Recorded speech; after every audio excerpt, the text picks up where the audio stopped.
જય માતાજી મિત્રો। તો મિત્રો આરઆરબી એટલે કે રેલવે રિક્રુટમેન્ટ બોર્ડ દ્વારા આસિસ્ટન્ટ લોકો પાયલટ ભરતીની જાહેરાત કરવામાં આવેલી છે। તો મિત્રો આ ભરતી વિશે આપણે વિવિધ માહિતી જાણીશું, જેમ કે ભરતી માટેની અગત્યની તારીખો, પરીક્ષા ફી, વય મર્યાદા, શૈક્ષણિક લાયકાત અને આ ભરતી માટે કુલ ખાલી જગ્યાઓ કેટલી છે। તો મિત્રો બધી જ માહિતી જાણવા માટે આજના આ વિડીયોને અંત સુધી જોવા વિનંતી।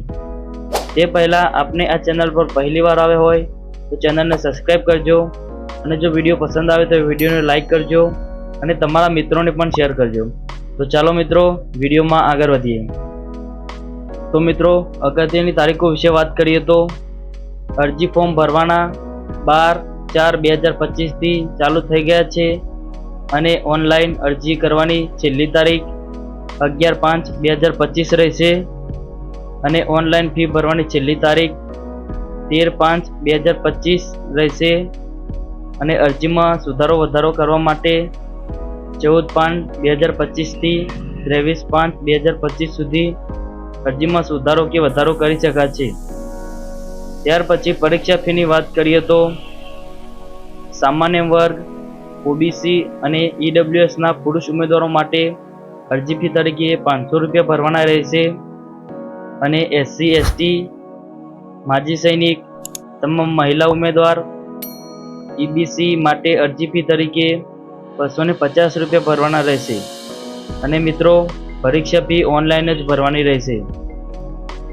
ત્યાર પછી વય મર્યાદાની વાત કરીએ તો અરજદારની ઓછામાં ઓછી ઉંમર 18 વર્ષ હોવી જોઈએ અને અરજદારની વધુમાં વધુ ઉંમર 30 વર્ષ હોવી જોઈએ અને અનામત વર્ગના ઉમેદવારો માટે સરકારશ્રીના નિયમો પ્રમાણે છૂટછાટ મળવાપાત્ર રહેશે।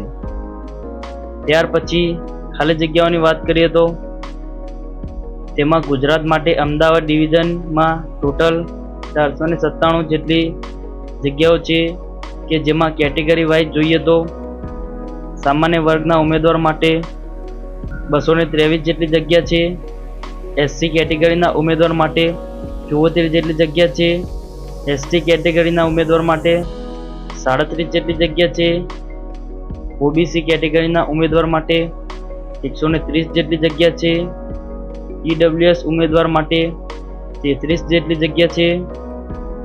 આમ ટોટલ 497 ખાલી જગ્યાઓ છે, તેમાંથી 50 જગ્યા માજી સૈનિક માટે અનામત રહેશે અને મિત્રો ઓલ ઇન્ડિયાની વાત કરીએ તો ટોટલ 9970 જેટલી ખાલી જગ્યાઓ પર ભરતીની જાહેરાત કરવામાં આવેલી છે।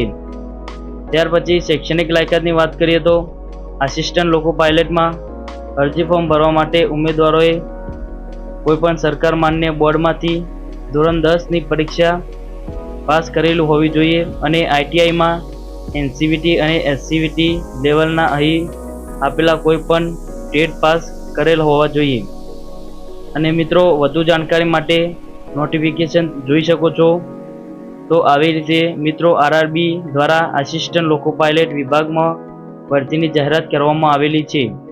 તો મિત્રો આશા કરું છું કે આપને આ વિડીયો પસંદ આવ્યો છે અને વિડીયોના રિલેટેડ કોઈ પ્રશ્ન હોય તો કોમેન્ટ કરજો। તો મળીએ આવા એક બીજા વિડીયો સાથે, ત્યાર સુધી જય હિન્દ।